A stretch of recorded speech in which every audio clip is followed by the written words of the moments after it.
Buah kecungan ini. Jadi kalau kita dalam bentuk diskusi, mungkin kecungan ini masih bisa didengar oleh masyarakat banyak atau para undangan sekalian. Nah, mungkin selanjutnya dari Pak Rozeki.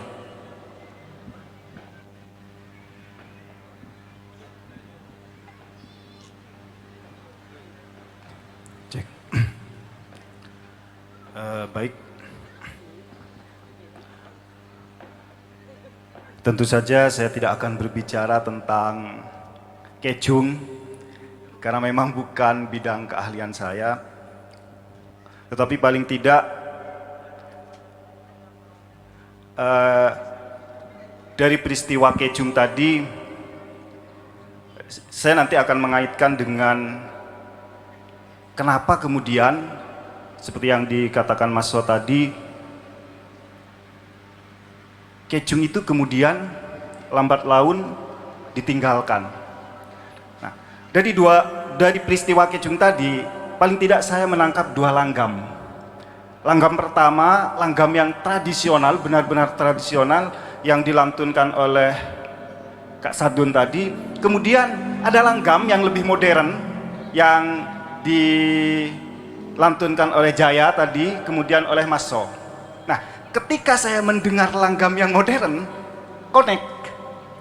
Tapi ketika mendengar yang dilantunkan Kak Sadun, walaupun saya orang Madura, saya harus masih mencerna. Apakah faktor bahasa, faktor lagu, saya cerna terus. Ternyata kedua-duanya.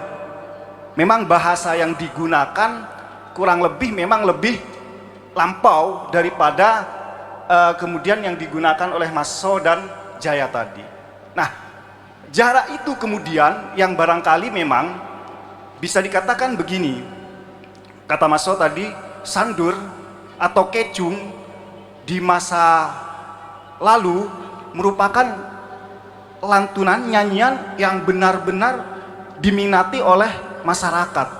Tapi kemudian bahasa bergeser, kecenderungan kesukaan orang bergeser, maka kemudian ya seperti tadi, ketika Mas So tadi menggunakan langgam yang modern, teman-teman yang di sana, yang di tengah, connect berarti nyambung.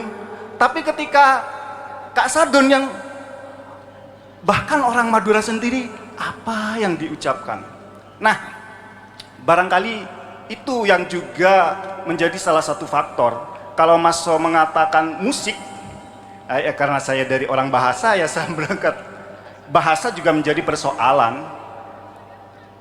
Nah, lalu bagaimana agar kecung kemudian bisa lestarikan? Saya membayangkan langgamnya tetap menggunakan yang tradisional agar tetap lestari, tapi kemudian diksi atau bahasa yang digunakan itu agak dimodernisasi.